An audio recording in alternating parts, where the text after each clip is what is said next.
Welcome back to my channel. It's me Harika Satya. మీరు నా ఛానల్ని ఫస్ట్ టైం చూస్తున్నారా? అయితే లైక్ చేయండి, షేర్ చేయండి, అలాగే సబ్స్క్రైబ్ అయితే చేసేసుకొని మీ ఫ్యామిలీ ఫ్రెండ్స్ కూడా షేర్ చేసేయండి.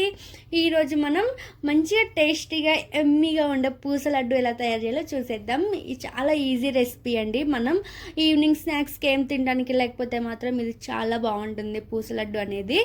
1 గ్లాస్ అయితే శనగపిండి, 2 గ్లాసెస్ రైస్ ఫ్లోర్ తీసుకోవాలన్నమాట. అంటే 1కి 2 గ్లాస్ తీసుకోవాలన్నమాట శనగపిండికి బియ్యపిండి అనేది. దాంట్లోకి సరిపడా సాల్ట్ వేసుకోవాలి, ఎక్కువ వేసుకోవద్దు, లైట్గా వేసేసుకొని వాటర్తో అయితే మంచిగా కలిపేసి ముద్దలాగైతే చేసి పెట్టుకోండి. బాగా జారుగా అయితే కలుపుకోవద్దు, మళ్ళీ కారపూస లాగా చేయడానికి అయితే రాదనమాట. ఇలా ముద్దలాగా చేసుకొని పెట్టుకోవాలి. నెక్స్ట్ అయితే కళాయి పెట్టేసుకొని దాంట్లోకి ఆయిల్ వేసేసుకోవాలి. ఆయిల్ హీట్ ఎక్కిన తర్వాత అయితే కొంచెం వేడిగా కాకుండా లైట్గా వేడిగా ఉన్నప్పుడే పూసని అయితే వేసుకోవాలన్నమాట.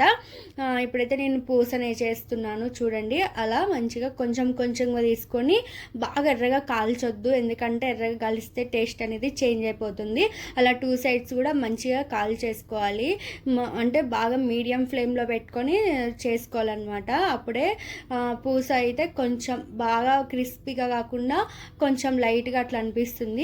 ఇక సెకండ్ టైం అయితే ఆయిల్ అనేది హీట్ ఎక్కిందనమాట, అందుకని నేను ఇలా ఇది గంట మీద పెట్టేసి ఇలా చేశాను.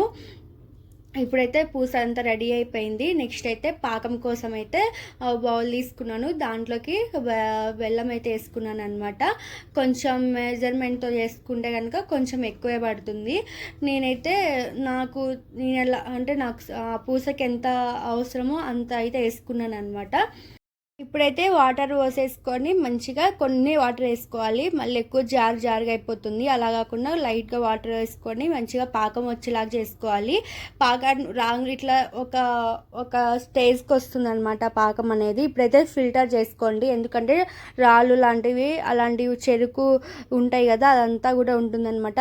నేనైతే ఫిల్టర్ చేసుకున్నాను, మీరు కూడా ఫిల్టర్ చేసుకొని. నెక్స్ట్ అయితే ఇలా వచ్చిందనమాట. ఇప్పుడైతే పూసలాగా తయారు చేసుకున్నాను కారపూసనైతే. ఇప్పుడు మంచిగా ఫిల్టర్ చేసుకున్న తర్వాత ఇప్పుడైతే కొంచెం పాకం అనేది ఇప్పుడే స్టార్ట్ అయింది. నేనైతే కొంచెం థిక్గా ఉండేదాకా ఉంచాను అనమాట. ఇట్లా ముద్దలాగా రావాలి చేతికి పట్టుకుంటే, అప్పుడే టేస్ట్ అనేది బాగుంటుంది. గట్టిగా ఉంటాయి అనమాట. అంటే ఇట్లా నోట్లో పెట్టుకోగానే ఇట్లా సాఫ్ట్ కాకుండా గట్టిగా అనిపిస్తాయి. అప్పుడే పూస లడ్డు తింటే, మిఠాయి కానీ పూస లడ్డుకి అయితే ఇట్లానే బాగుంటుంది.